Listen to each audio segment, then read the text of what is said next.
نبی نے سن لیا۔ حضرت عائشہ کے کانوں میں یہودیوں کے جملے پڑ گئے۔ جب یہودیوں نے السلام علیکم کہا، اما عائشہ کو غصہ آیا، انہوں نے فوراً جواب دیا وعلیکم السلام واللعنت، اے یہودیو تم پر بھی موت آئے، تم پر بھی اللہ کی لعنت آئے، تم مر جاؤ۔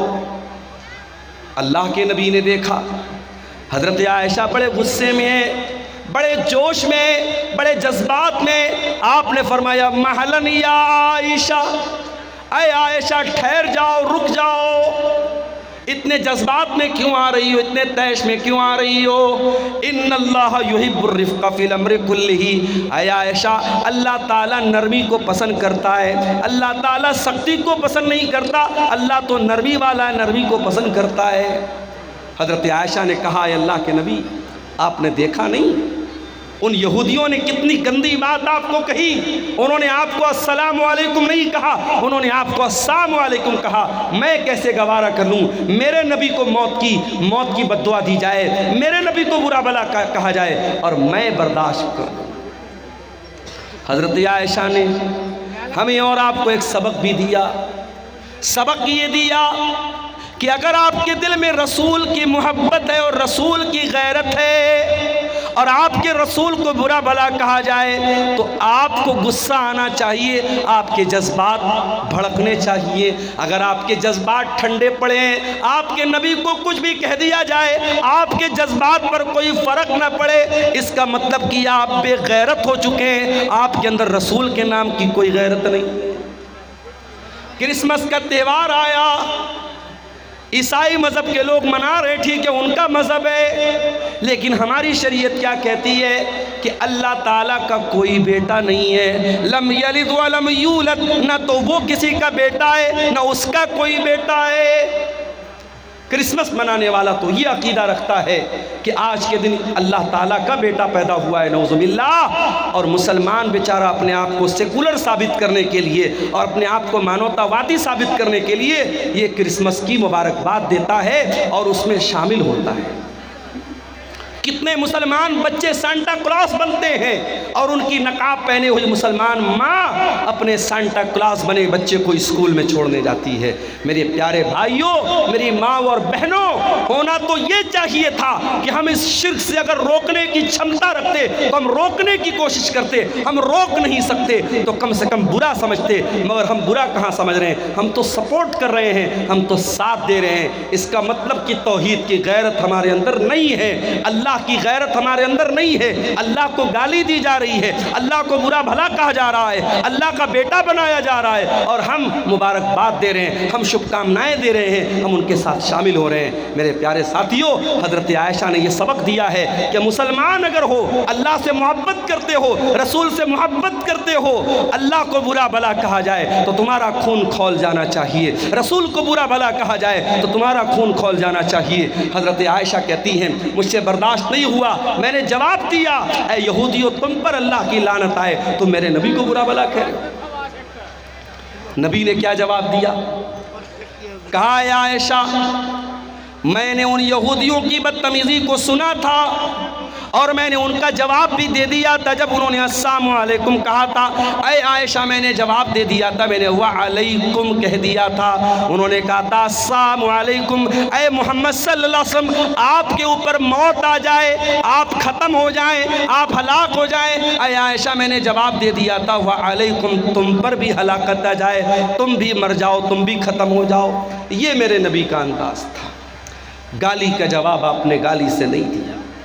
میرے بھائیوں، یہ اخلاق آج اپنے دیش میں، اپنے علاقے میں، اپنے اسٹیٹ میں، اپنے گاؤں میں، اپنے خاندان میں، اپنے پریوار میں یہ اخلاق پیدا کرو، اپنے بچوں کو یہ اخلاق سکھاؤ۔ رحمان کے بندوں کا یہ اخلاق ہوتا ہے وَإِذَا خَاطَبَهُمُ الْجَاهِلُونَ قَالُوا سَلَامًا، کہ وہ جاہل کا جواب جہالت سے نہیں دیتے۔ اچھا، ان کا دن ایسا گزرتا ہے، ان کی رات کیسی گزرتی ہے؟ وَالَّذِينَ يَبِيتُونَ لِرَبِّهِمْ سُجَّدًا وَقِيَامًا، جب دنیا رات میں آرام کر رہی ہوتی ہے، گل چھرے اڑا رہی ہوتی ہے، عیاشی کر رہی ہوتی ہے، رحمان کے اسپیشل بندے رات کو تہجد پڑھتے ہیں، قیام اللیل کرتے ہیں، رات رات بھر سجدہ کرتے ہیں، رات رات بھر قیام کرتے ہیں، راتوں کو تہجد کی نماز پڑھتے ہیں۔ آج کتنے مسلمان ہیں جو تہجد کی نماز پڑھتے ہیں؟ ارے تہجد چھوڑ دو، سنبھل کی بات کرنے والے، بنارس کی بات کرنے والے اور ان مسجدوں کی بات کرنے والے جن مسجدوں پر دشمنوں کی نگاہیں ہیں، اپنے گاؤں کی مسجدوں کو پہلے آباد کرو۔ تمہارے گاؤں کی مسجد میں فجر کی نماز میں کتنے لوگ رہتے ہیں؟ مؤذن اذان کی آواز دے رہا ہے، الصلاۃ خیر من النوم، نماز نیند سے بہتر ہے، اور محلے میں گاؤں میں سینکڑوں لوگ رہتے ہیں، دو چار بوڑھوں کے علاوہ، دو چار بزرگوں کے علاوہ جو ڈنڈا لے کے مسجد میں پہنچتے ہیں، کوئی فجر کی نماز میں آنے کو تیار نہیں ہے۔ گویا ہم یہ ثابت کر رہے ہیں کہ اے مؤذن، تو کہتا ہے نماز نیند سے بہتر ہے، لیکن میرے نزدیک نیند بہتر ہے، میں نیند کو چھوڑ کر کے نماز پڑھنے کو تیار نہیں۔ آج کا مسلمان 5 ٹائم کی نماز پڑھنے کو تیار نہیں، اور وہ بیچارہ بیٹھ کر کے تبصرہ کر رہا ہے، ہماری مسجدیں نشانے پر ہیں، ہماری مسجدوں پر دشمنوں کی غلط نظر ہے۔ ارے دشمن کی غلط نظر بعد میں ہے، پہلے تو نے اپنی مسجدوں کو ویران کیا ہے۔ دلی کی جامع مسجد میں ابھی میرے پاس ویڈیو آیا، وہاں انسٹاگرام کی ریل بن رہی ہے، لڑکا لڑکی پیار محبت کی ریل بنا رہے، کہاں؟ اللہ کے گھر میں، جامع مسجد میں نے ویڈیو دیکھا، میرا خون کھول گیا کہ جامع مسجد کے ایڈمنسٹریشن اور وہاں کی انتظامیہ کیا کر رہی ہے۔ اس طریقے کے بیہودہ ویڈیوز جامع مسجد کے اندر بنائے جا رہے ہیں، پیار محبت کی باتیں، ایک لڑکا لڑکی وہ ویڈیو کے اندر فلما رہے ہیں، اور وہ ویڈیو جامع مسجد دلی کے اندر بن رہی ہے۔ میرے پیارے ساتھیوں، دلی کے اندر بعض مسجدیں تو ایسی ہیں، پرانی مسجدیں جو پکنک اسپاٹ بن چکی ہیں، اور وہاں عاشق اور معشوق ملنے جاتے ہیں، وہ لورز پوائنٹ بن گیا ہے، وہ عاشقوں کے ملنے کا اڈا بن گیا ہے۔ یہ مسلمان کا حال ہے، اور وہ بیچارہ کہہ رہا ہے کہ صاحب ہماری مسجدوں پر دشمنوں کی غلط نظر ہے۔ اللہ کہہ رہا ہے میرے اسپیشل بندے 5 ٹائم کی نماز کے تو پابند ہوتے ہی ہوتے ہیں، والذین یبیتون لربہم سجدا وقیاما، وہ رات رات بھر سجدے میں رہتے ہیں، وہ رات رات بھر قیام میں رہتے ہیں، وہ اللہ کی بارگاہ میں روتے رہتے ہیں، وہ اللہ کی بارگاہ میں تہجد پڑھتے ہیں، قیام اللیل کرتے ہیں۔ کل جمعہ کا دن ہے، فجر کی نماز میں آپ مسجد میں جائیں گے، اگر امام صاحب کو مسئلہ معلوم ہے، سنت کا طریقہ معلوم ہے، امام صاحب پہلی رکعت میں سورہ سجدہ پڑھائیں گے، دوسری رکعت میں سورہ دہر پڑھائیں گے، سورہ سجدہ کی تلاوت جب آپ سنیں گے، سورہ سجدہ میں یہ آیت بھی امام صاحب تلاوت کریں گے، تتجافى جنوبهم عن المضاجع يدعون ربهم خوفا وطمعا۔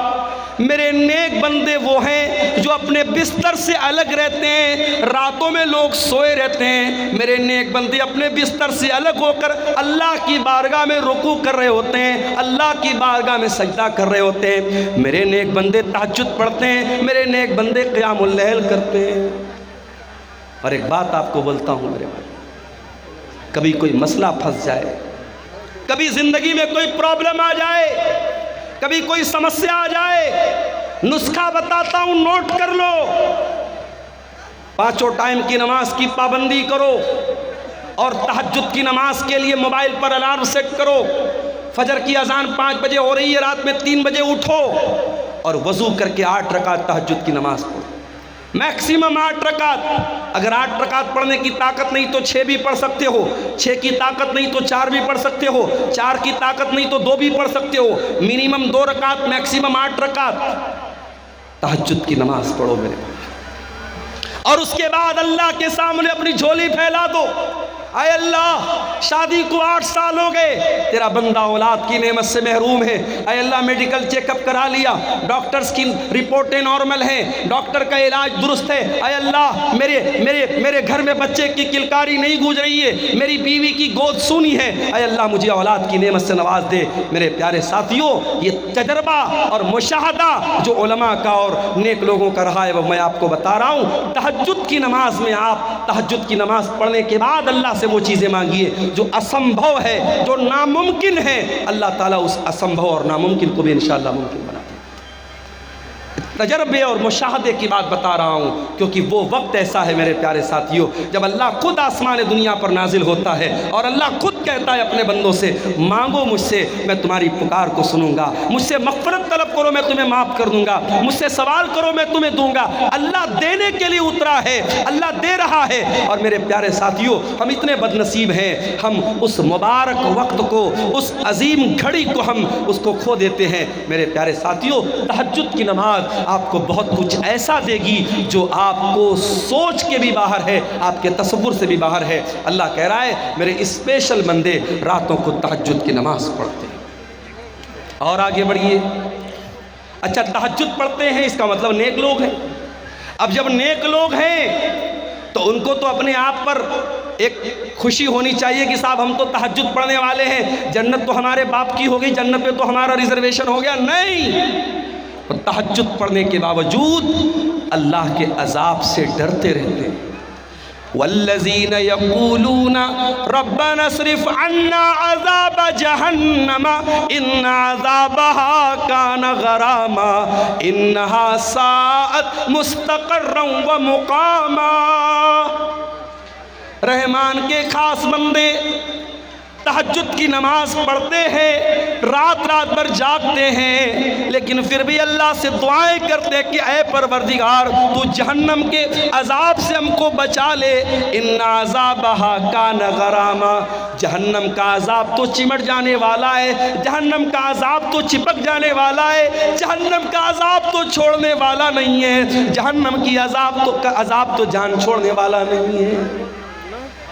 آج 2-4 لاکھ روپیہ ہم نے مسجد میں دے دیا، 2-4 لاکھ روپیہ ہم نے مدرسے میں دے دیا، کوئی جلسہ کرا دیا، کوئی مسجد بنوا دی، کوئی یتیموں کی مدد کر دی، تو ہم اتنے ہی پر بڑے فخر سے، بڑے غرور سے ہم اپنے آپ کو سمجھتے کہ صاحب ہم نے تو بہت بڑا تیر مار لیا، اب تو جنت ہمارے باپ کی ہو گئی۔ نہیں میرے پیارے ساتھیوں، یہ بہت ہی خطرناک قسم کا تکبر ہے کہ انسان اپنی نیکیوں کو، اپنے نیک اعمال کو اپنی نجات کے لیے فائنل سمجھے کہ ہاں میں نے نیکی کر لی تو میری نجات ہو گئی۔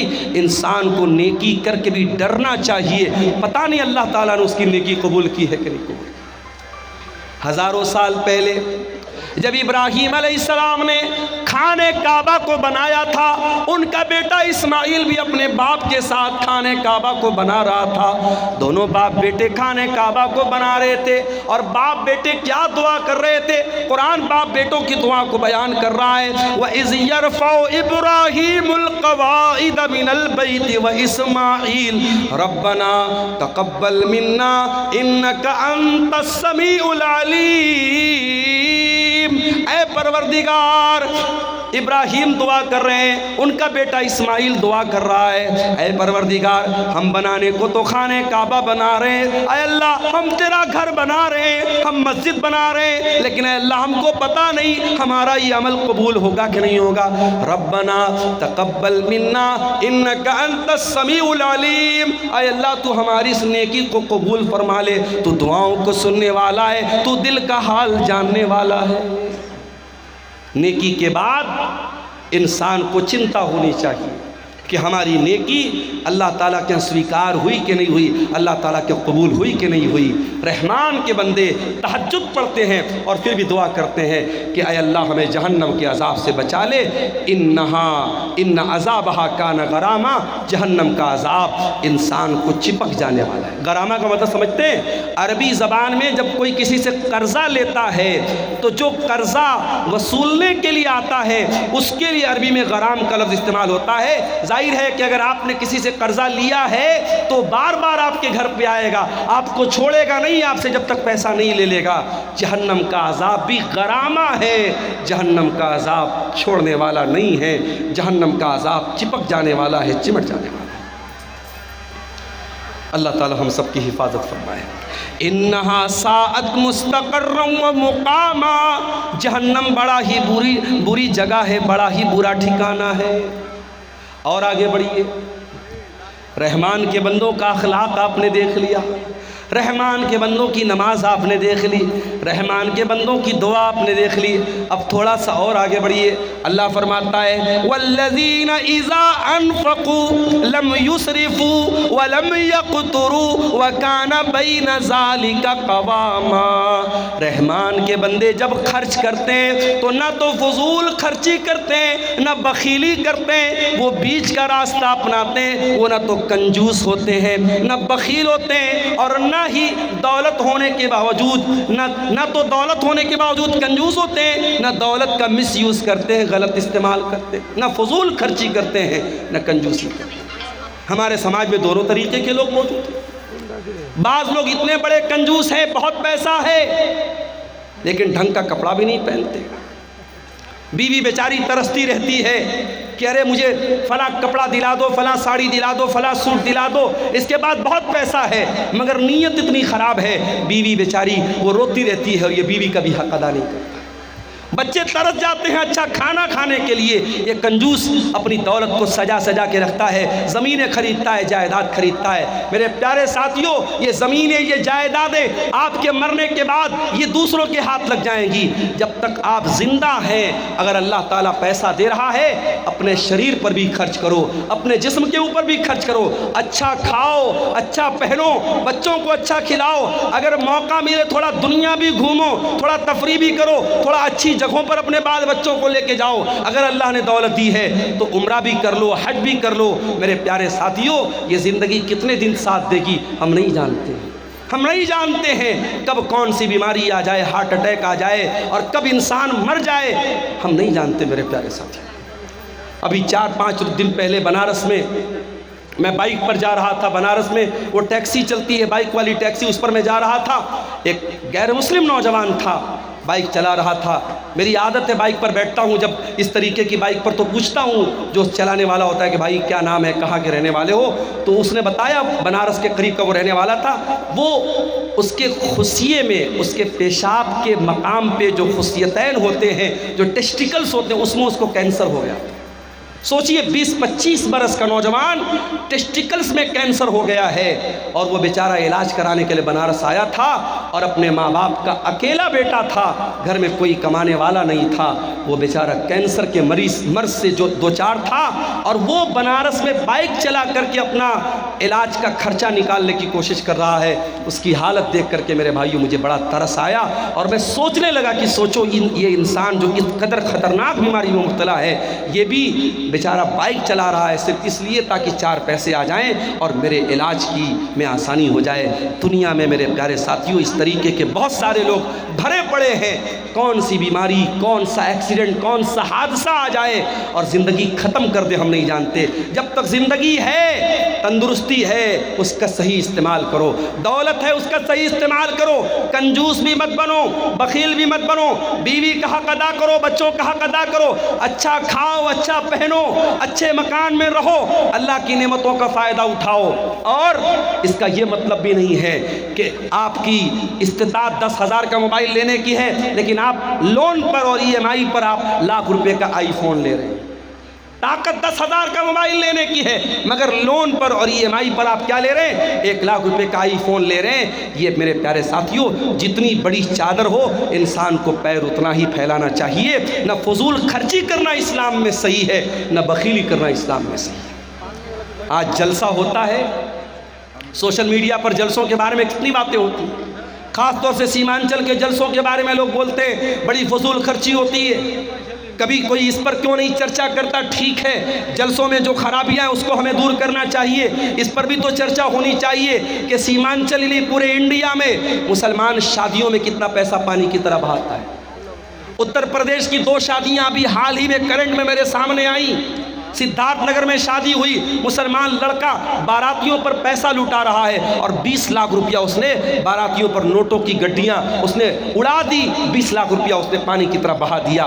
میرٹھ میں ایک شادی ہوئی اور دلہے کو سسرال سے 2.5 کروڑ روپیے ملتے ہیں اور دلہا اپنی سالی کو گھڑی پہنانے کا جو تحفہ دیتا ہے، جس کو گھڑی کی پہنائی بولتے ہیں، وہ تقریباً 11 لاکھ روپیے دیتا ہے۔ مولوی صاحب کو نکاح پڑھانے کا 11 لاکھ روپیہ دیا جاتا ہے۔ کیا یہ اسراف نہیں ہے؟ کیا یہ فضول خرچی نہیں ہے؟ اپنے نام کے لیے، اپنی شہرت کے لیے، اپنے آپ کو پرسدھ کرنے کے لیے اور مشہور کرنے کے لیے آج مسلمان پیسہ پانی کی طرف بہاتا ہے۔ میرے پیارے ساتھیوں، اللہ کیا اس کا بھی حساب دینا پڑے گا، پیسہ کہاں سے آیا اور پیسہ کہاں خرچ کیا۔ آپ یہ کہہ کر کے پلہ نہیں جھاڑ سکتے میرا پیسہ تھا، میری مرضی تھی، میں جہاں چاہے خرچ کروں۔ نہیں، اللہ آپ سے پوچھے گا یہ پیسہ ہم نے تجھے دیا تھا، یہ دولت ہم نے تجھے دی تھی، تجھے بتانا پڑے گا یہ تو نے پیسہ کہاں سے آیا اور یہ پیسہ تو نے کہاں خرچ کیا۔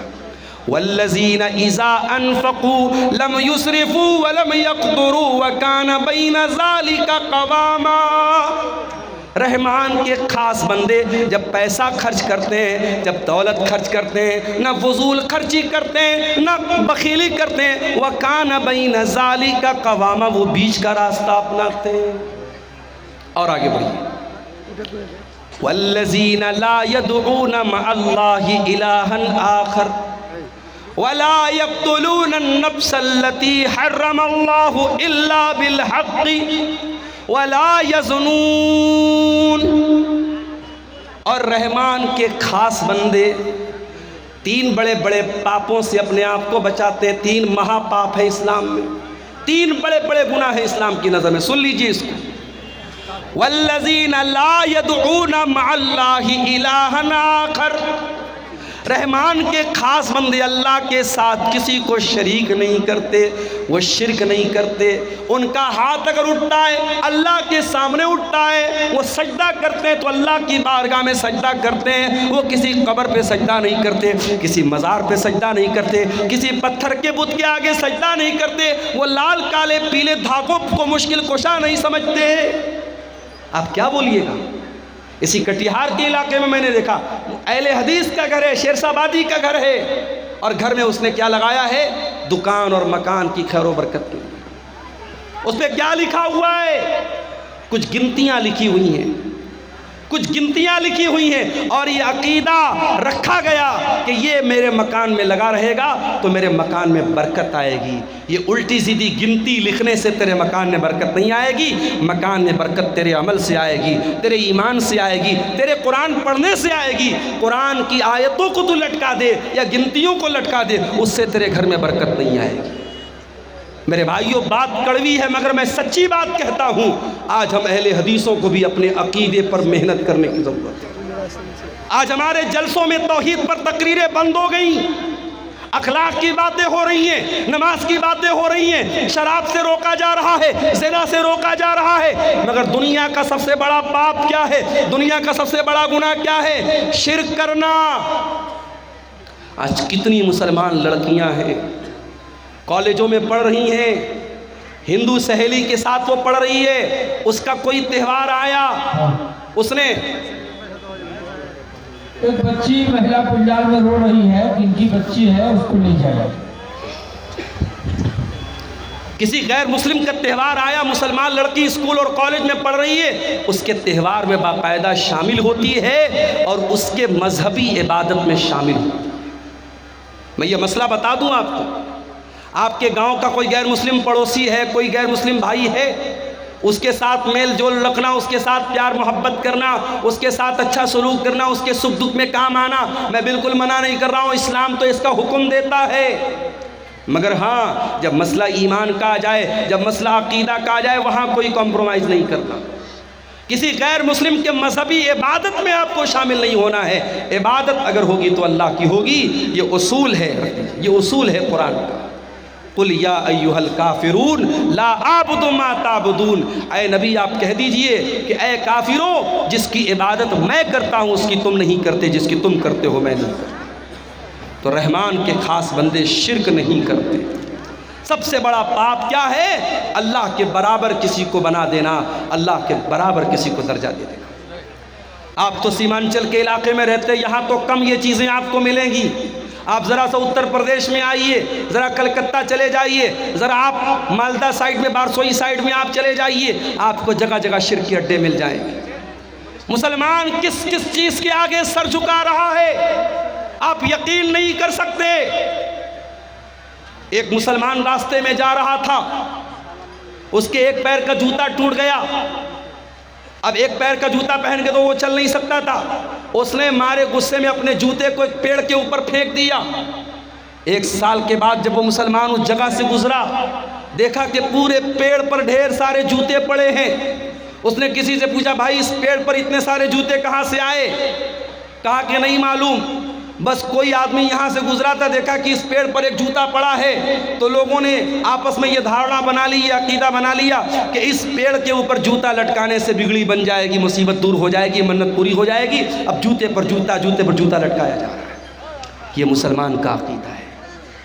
مسلمانوں کے عقیدے میں اتنا بگاڑ ہے میرے پیارے ساتھیوں، کہیں بلی کی قبر ہے، کہیں گھوڑے کا مزار ہے، کہیں پاگل بابا کا مزار ہے، اور وہاں جا کے مسلمان سر جھکا رہا ہے۔ اللہ کہہ رہا ہے میرے خاص بندے اللہ کے ساتھ شرک نہیں کرتے، والذین لا يدعون مع اللہ الہا آخر، میرے اسپیشل بندے اللہ کے ساتھ شرک نہیں کرتے۔ دوسرا گناہ، وَلَا يَقْتُلُونَ النَّفْسَ الَّتِي حَرَّمَ اللَّهُ إِلَّا بِالْحَقِّ، اور اللہ کے خاص بندے کسی نردوش کی ہتیا نہیں کرتے، کسی بے قصور کو قتل، کسی انوسنٹ پرسن کا مرڈر نہیں کرتے، کسی بے قصور کی ہتیا نہیں کرتے۔ اسلام کسی بے قصور کی ہتیا کرنے کی اجازت نہیں دیتا ہے۔ ابھی ایک واقعہ آیا، ایک مسلمان اپنے آپ کو سو کالڈ مسلمان کہنے والے انسان نے گاڑی کے ذریعے کئی لوگوں کو کچل دیا، اور پتہ لگا کہ وہ آدمی پہلے سعودی میں رہتا تھا۔ سعودی حکومت نے صاف بیان دے دیا اس انسان کا ہم سے کوئی تعلق نہیں ہے، اور ویسے بھی وہ مسلمان نہیں تھا، ملحد انسان تھا، دین بیزار انسان تھا۔ میرے پیارے ساتھیوں، کوئی مسلمان اس طریقے کی حرکت اگر کرے، کسی بے قصور کی ہتیا کرے، کسی نردوش کو مار دے، تو کان کھول کر کے سن لو، اسلام کا اس سے کوئی سمبند نہیں ہے۔ اسلام بے قصوروں کی جان لینے کی شکشا نہیں دیتا ہے۔ اسلام کے نزدیک بہت بڑا کرائم ہے، بہت بڑا گناہ ہے کسی کی جان لے لینا۔ ہاں، اسلام میں 3 ایسے مقامات ہیں جہاں کسی کی جان لی جا سکتی ہے، یہ بھی یاد رکھو۔ اسلام میں 3 لوگوں کو قتل کیا جا سکتا ہے۔ نمبر 1، السیب الزانی، شادی شدہ انسان اگر زنا کر رہا ہے اور اسلامی حکومت ہے، چاہے وہ مرد ہو چاہے وہ عورت ہو، اسلامی حکومت کے اندر شادی شدہ زانی کی سزائے موت ہے، اسے رجم کیا جائے گا، پتھروں سے مار مار کے ختم کیا جائے گا۔ نمبر 2، القتل بالقتل، اگر کسی نے کسی کی ہتیا کی ہے تو ہتھیارے کو اس ہتیا کے بدلے، اس قتل کے بدلے ہتھیارے کو قتل کیا جائے گا، قاتل کو قتل کیا جائے گا، قاتل سے قصاص لیا جائے گا، اس کو بھی اسلام میں اس کی اجازت دی گئی ہے۔ اور نمبر 3، المفارق لدینہ، اسلامی حکومت کے اندر اگر کوئی مسلمان رہتا ہے، وہ اسلام کو فالو کرتے کرتے اگر اسلام کو چھوڑ دیتا ہے اور کسی دوسرے مذہب کو سویکار کر لیتا ہے، مرتد ہو جاتا ہے، مشرک ہو جاتا ہے، کافر ہو جاتا ہے، اگر اسلامی حکومت کے اندر ایسا کام کرتا ہے تو اسلام میں مرتد کی سزائے موت ہے۔ اسلام یہ کہتا ہے اگر آپ اسلامی حکومت میں رہتے ہیں، آپ اسلام کو چھوڑ کے کسی اور مذہب پر عمل کرتے ہیں، کوئی مسئلہ نہیں ہے، آپ رہ سکتے ہیں، لیکن اگر آپ اسلام کو فالو کرتے ہیں اور اسلامی حکومت کے اندر رہتے ہوئے آپ اگر مرتد ہوتے ہیں، اللہ کے دین کو چھوڑ کر کے کوئی اور دین اپناتے ہیں، تو پھر یہ معافی کے لائق جرم نہیں ہے، یہ معاف کرنے کے لائق اپرادھ نہیں ہے، اور اسلامی حکومت میں اس کی سزائے موت ہے۔ یہ 3 گناہ ایسے ہیں جن پر اسلام میں قتل کرنے کی اجازت دی گئی ہے۔ اللہ کہہ رہا ہے وَلَا يَقْتُلُونَ النَّفْسَ الَّتِي حَرَّمَ اللَّهُ إِلَّا بِالْحَقِّ، میرے نیک بندے وہ ہیں، میرے اسپیشل بندے وہ ہیں جو کسی نردوش کی ہتیا نہیں کرتے، وَلَا يَزْنُونَ، اور زنا نہیں کرتے۔ یہ تیسرا بڑا گناہ ہے، زنا کرنا، بدکاری کرنا، شرمگاہ کا غلط استعمال کرنا، یہ زناکاری اور بدکاری اسلام کی نظر میں تیسرا بڑا گناہ ہے۔ اسی لیے جب اللہ کے نبی سے پوچھا گیا اے اللہ کے نبی ایُّ الذنب اعظم عند اللہ، اللہ کے نزدیک سب سے بڑا گناہ کیا ہے؟ آپ نے فرمایا ان تجعل للہ ندا وہو خلقک، سب سے بڑا گناہ یہ ہے کہ تم اللہ کے برابر کسی کو قرار دے دو۔ پوچھا گیا اے اللہ کے نبی اس کے بعد دوسرا سب سے بڑا گناہ کیا ہے؟ آپ نے فرمایا ان تقتل ولدک خشیت ان یطعم معک، اپنی اولاد کو قتل کر دینا اس ڈر سے کہ وہ اولاد تمہارے ساتھ کھائے۔ اب یہاں ایک مسئلہ پیدا ہوتا ہے، کیا فیملی پلاننگ کرنے کی اسلام میں اجازت ہے؟ 2 لڑکے ہیں میرے، ابھی میں تیسرا لڑکا نہیں چاہتا، ابھی 2 لڑکوں کو پالنا میرے لیے مشکل ہو رہا ہے، تیسرا لڑکا میں نہیں چاہتا، تیسری اولاد نہیں چاہتا، کیا فیملی پلاننگ کر سکتا ہوں؟ یہ بڑا ہی نازک مسئلہ ہے۔ فیملی پلاننگ کر سکتے ہیں کہ نہیں کر سکتے ہیں، یہ بڑا ہی نازک مسئلہ ہے۔ اس میں اگر آپ بچے کی پیدائش اور بچے کے ماں کے پیٹ میں وجود میں آنے سے پہلے کے جو طریقے ہیں جس میں حمل نہ ٹھہرے، اگر وہ طریقے آپ اپناتے ہیں تو اس کی گنجائش موجود ہے۔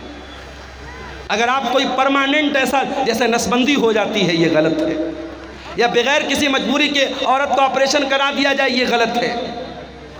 اگر وقتی طور پر اور عارضی طور پر اگر حمل نہ ٹھہرے، اس کے لیے کوئی تدبیر اپنائی جائے، اس کی گنجائش تو موجود ہے۔ مگر ایک بار اگر پریگننسی وجود میں آ گئی، حمل وجود میں آ گیا، اب اس کے بعد اس کو ڈسٹرائے کرنا، اس کو ایبارشن کرنا، اس کو ختم کرنا ماں کے پیٹ میں، میرے پیارے ساتھیوں، یہ اولاد کا قتل ہے اور یہ اس جان کا قتل ہے، اور اس کا حساب آپ کو دینا پڑے گا۔ ہاں، اگر کبھی ایسا ہو گیا کہ حمل ٹھہر گیا اور عورت کی صحت اور اس کی تندرستی اس لائق نہیں ہے کہ وہ بچے کو جنم دے، تو میرے بھائیوں، اگر پریگننسی ٹھہر گئی ہے، اس کے بعد جب تک بہت ہی کرٹیکل کیس نہ ہو اور ڈاکٹرز کا اس بات پر اتفاق نہ ہو کہ اگر یہ حمل ٹھہرا اور بچہ ہوا، ماں کی جان کو خطرہ ہو جائے گا، اس اوستھا میں، اس سچویشن میں تو اجازت دی جا سکتی ہے۔ نارمل حالات میں اگر حمل ٹھہرا ہے، اس کو کوئی ختم کرتا ہے تو یہ بھی اولاد کا قتل ہے۔ اللہ کے نبی فرماتے ہیں دوسرا بڑا گناہ کیا ہے؟ اولاد کو قتل کر دینا اس ڈر سے کہ وہ آپ کے ساتھ کھائے۔ اور خبردار، کوئی یہ نہ سوچے اپنی اولاد کو ہم کھلاتے ہیں، نہیں، میں نے اپنی زندگی میں تجربہ دیکھا ہے۔ کیا ہوا؟ میری 3 بیٹیاں ہیں، 2013 میں شادی ہوئی، 14 میں میری بڑی بیٹی پیدا ہوئی۔ میں نے زندگی میں اپنا تجربہ میں آپ کو بتا رہا ہوں، میں نے محسوس کیا ہے، خاص طور سے بیٹی جب پیدا ہوتی ہے، انسان اپنی زندگی میں، اپنی روزی روٹی میں، اپنے کاروبار میں، اپنی معیشت میں برکت محسوس کرتا ہے۔ اولاد اپنا مقدر لے کے آتی ہے۔ آپ خبردار یہ مت سوچئے کہ آپ اپنی اولاد کو کھلاتے ہیں، آپ کو بھی کھلانے والا اللہ ہے اور آپ کی اولاد کو بھی کھلانے والا اللہ ہے۔ تو میرے بھائیوں، اولاد کا قتل کرنا یہ بہت بڑا گناہ ہے۔ اللہ کے نبی نے پوچھا دوسرا بڑا گناہ کیا ہے؟ آپ نے فرمایا ان تقتل ولدک خشیت ان یطعم معک، اپنی اولاد کو قتل کر دینا اس ڈر سے کہ وہ تمہارے ساتھ کھائے گی۔ اولاد کو ہم نہیں کھلاتے، اللہ کھلاتا ہے، بات یاد رکھیے۔